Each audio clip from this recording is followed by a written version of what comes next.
Script ready అయినట్లేనంటున్నాడు director Ram Gopal Varma. ఇవాళ విజయవాడలో మాజీ మంత్రి దేవినేని నెహ్రూతో భేటీ అయిన వర్మ 1969 నుంచి బెజవాడలో జరిగిన పరిణామాలను అడిగి తెలుసుకున్నారు. మీటింగ్ తర్వాత మీడియాతో మాట్లాడారు నెహ్రూ, వర్మ.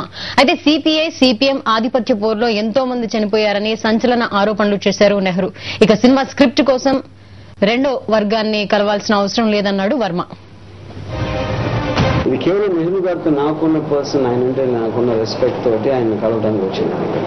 ఇంకా నేను నెహ్రూ గారిని తప్పిస్తే ఇంకెవరిని కలవబోట్లేదు కూడా, కేవలం ఆయన కలవడానికి వచ్చాను.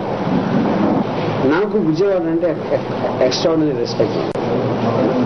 అందుకే నేను ఇక్కడ ఇంజనీరింగ్ కాలేజ్ చదివి నేను తెలుసుకున్న చాలా విషయాలు విజయవాడ బ్యాక్గ్రౌండ్ తెలుసుకున్నాను.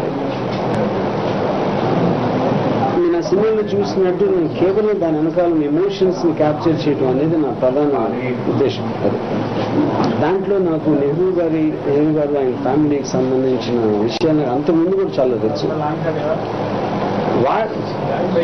ఆ బ్యాక్ డ్రాప్ లో ఒక ఫిక్షనల్ స్టోరీ తీయాలని నా ఉద్దేశం. మా క్యారెక్టర్ లో ఈ 30 సంవత్సరాల్లో నేను కాఫీ, టీ, సిగరెట్ ఒక్కరు కూడా ముట్టుకోవాలి. నేను కానీ మా బ్రదర్స్ కానీ మా తరఫు నుంచి లేవు.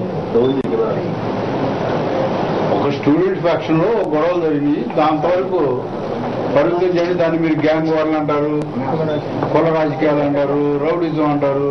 మీరు మీ పద్ధతిలో మీరు పెట్టుకుంటారు. జరిగింది రంగా వర్సెస్ మళ్ళీ నాకు స్టూడెంట్ ఆర్గనైజేషన్ క్లాష్ వచ్చి బిగినాయి. దర్శాలు దాంట్లో మేమే తాగి రోడ్డు మీద పొడుచుకుని మేమే ఇదేవాళ్ళ. అది కూడా ఒక విధంగా చెప్పాలంటే ఒక విధమైనటువంటి ఆధిపత్య పోరులోనే జరిగింది.